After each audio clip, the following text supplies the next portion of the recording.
Trendy cafes जो होते हैं वो सोशल मीडिया के ऑब्सेशन होते हैं और ये ट्रेंड्स अक्सर जापानीज़ कैफ़ेज़ ही स्टार्ट करते हैं। कंबाइन दैट विद जापानीज़ लोगों की कॉफ़ी पीने के ऑब्सेशन के साथ, तो ये एक फूड ट्रैवलर के लिए परफेक्ट सिचुएशन है। तो इस बार सफरे जापान में हम लोग टूर करेंगे टोक्यो के कुछ नए और यूनिक कैफ़े कॉन्सेप्ट्स।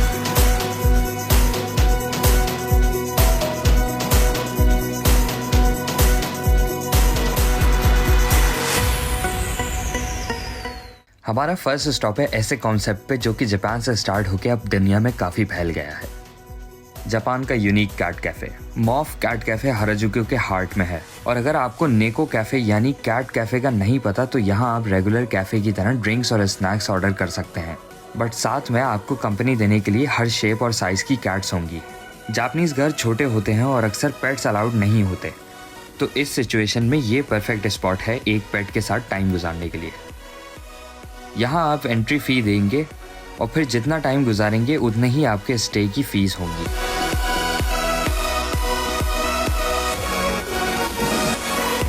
कैट के साथ आप खेलें, गोद में बिठाएं या टॉयज़ के साथ खेलें। अगर आप ब्रेकफास्ट या डिनर के टाइम पे आएँ तो लाइन से इनको फीड करवाते हैं, वरना यहाँ पर ये भी ऑप्शन है कि इनके लिए स्नैक्स लेकर आप खिलाएं। मॉफ कैफ़े बहुत ही साफ़ सुथरी लोकेशन है और बिल्लियों के साथ इस तरह टाइम स्पेंड करने के बाद मेरा दिल खुश हो गया। एक चीज़ का बस ख्याल करें कि फ़ीस ये आपसे जाते हुए लेते हैं, तो अगर आप टाइम पे ध्यान ना दें बिल अच्छा खासा बन सकता है। एक्सपेंसिव होने के बावजूद अगर आप कैट लवर हैं तो यहाँ ज़रूर आएँ। जापान दुनिया का 4th लार्जेस्ट कॉफ़ी कंज्यूमर है और यहाँ पे कॉफ़ी का इतना ज़्यादा क्रेज़ है कि कंपनीज़ ने आपस में ही कॉफ़ी वॉर स्टार्ट कर दी है और इस बिज़नेस कॉम्पिटिशन में इन कंपनीज़ ने अपनी कॉफ़ी को बेहतर से बेहतर बनाने की कोशिश की है। मांगा जापानीज स्टाइल कॉमिक्स होते हैं और एपिसोड 2 के अंदर मैंने आपको मांगा बाय करने का हैक भी बताया था। अब अगर मांगा खरीदने का दिल ना करे तो इंसान मांगा कैसे पढ़े? मांगा कैफे आकर। अब मजे की बात यह है कि मांगा कैफे जो है ना, कैफे कम होटल और लाइब्रेरी का मिक्स ज़्यादा है। आप इधर आके अपनी पसंद की कोई भी मांगा पढ़ सकते हैं। बस एक रूम बुक करें घंटे के हिसाब से, फिर आप फैसिलिटीज़ की सारी सहूलियत इस्तेमाल कर सकते हैं। जो भी मांगा आप पढ़ना चाहें वो अपने केबिन तक उठा कर ले आए और साथ में ड्रिंक्स और स्नैक्स भी खरीद सकते हैं। कैफे के अंदर ही हर चीज मौजूद है, shower room, smoking room, internet, computer, हर चीज। एक टोक्यो ट्रैवल हैक देता हूँ मैं आप लोगों को। टोक्यो में होटल अक्सर एक्सपेंसिव होते हैं, तो लोग मांगा कैफे में रूम रात भर के लिए बुक करके सुबह तक होटल की तरह रहते हैं। पैसे बचाने का अच्छा तरीका है और साथ में अनलिमिटेड मांगा पढ़ने की सहूलत। एक मांगा फैन की ड्रीम।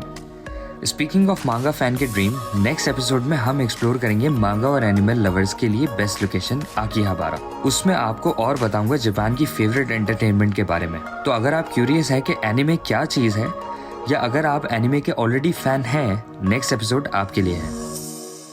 हमारे अगले कैफे की स्पेशलिटी पता है क्या है? वो ये कि ये आपको दुनिया में और कहीं नहीं मिलेगा, क्योंकि this is honey toast cafe in आकिहाबारा।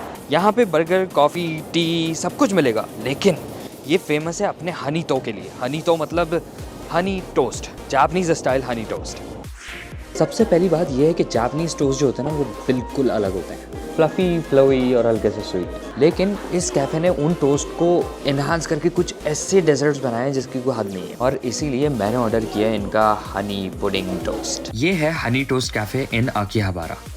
पहले आप इसकी ब्यूटी और साइज को तो अप्रिशिएट करें। ये टोस्ट स्टफ्ड है with Japanese style whipped cream, velvety pudding and delicious caramel sauce. ऊपर इसके perfectly flavoured local ice cream. By the way, आपको हनी जितना चाहिए आप मंगवा सकते हैं। मुझे स्वीट्स इतने पसंद नहीं है, लेकिन इस कैफे को मिस बिल्कुल नहीं करना, चाहे आप स्वीट लवर हों कि नहीं।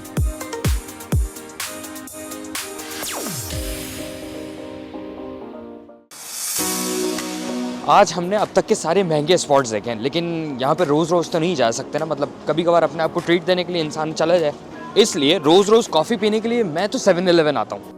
इस सीरीज़ में ये सेकंड टाइम है कि हम 7-Eleven आ रहे हैं, वो इसलिए क्योंकि इनकी कॉफ़ी जो है वो मेरी पर्सनल ऑब्सेशन है। जापान दुनिया का 4th लार्जेस्ट कॉफ़ी कंज्यूमर है और यहाँ पे कॉफ़ी का इतना ज़्यादा क्रेज़ है कि कंपनीज़ ने आपस में ही कॉफ़ी वॉर स्टार्ट कर दी है और इस बिज़नेस कंपटीशन में इन कंपनीज़ ने अपनी कॉफ़ी को बेहतर से बेहतर बनाने की कोशिश की है। क्वालिटी और फ्लेवर्स बढ़ते रहे लेकिन प्राइसेस गिरती रहीं, और अब इस पॉइंट पे चीज़ें आ गई हैं कि मेरा दिन शुरू नहीं होता जब तक मैं 7-Eleven की कॉफ़ी ना पीऊँ। तो आप लोग भी इनकी कॉफ़ी को ट्राई कीजिएगा। ये कैफ़े टूर कंप्लीट ही नहीं है जब तक एक क्यूट सी कॉफ़ी ट्राई ना की जाए। क्यूट कॉफ़ी से क्या मतलब, आए मैं आप लोगों को दिखाता हूँ। ये है 2D कैफ़े और यहाँ की खास बात आप लोगों को दिख ही रही होगी। ये जो पूरा कैफ़े है ना, ये 2D स्टाइल में डिज़ाइन किया हुआ है। ऐसा लगता है कि जैसे पेपर पे ड्रॉ किया हुआ।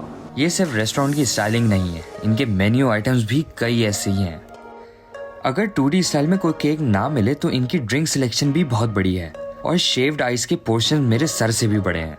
वाह, इसको देखें, ये कितना क्यूट है। खाने से पहले इसकी पिक्चर जरूर लीगा इंस्टाग्राम के लिए। ना तो सिर्फ क्यूट, ये टेस्ट में भी बहुत अच्छा है। शिंजुकू में इस जगह रिचार्ज होके फिर अपने ट्रिप को कंटिन्यू करेगा। आज की फाइनल लोकेशन पे आते हैं हम लोग। कैट कैफ़े तो हम लोगों ने देख लिया, तो अब डॉग कैफ़े देखने चलें। जापान की यूनिक और अजीब कैफ़ेज़ में से ये भी एक यूनिक और अजीब कैफ़े है, मतलब इनू रियो कैफ़े।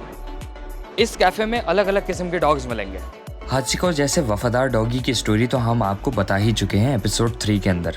अगर आप लोगों ने एपिसोड 3 अभी तक देखा नहीं है तो पहले वो देख लें।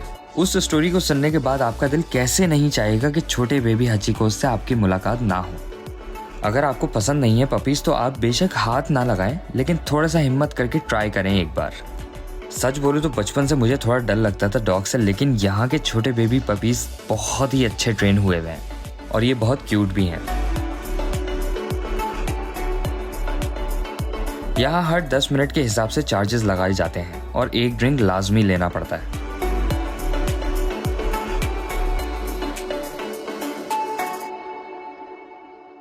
तो यहाँ ख़त्म होता है हमारा आज का कैफ़े टूर। तो इसलिए अगर सीज़न 2 में आप लोग ऐसे कैफ़ेज़ देखना चाहते हैं तो मुझे कमेंट करके ज़रूर बताइएगा। और हमारा सफ़र जापान का next episode is finally for the anime lover out there. अब आखिरी बारा में ही मिलेंगे। माता ने।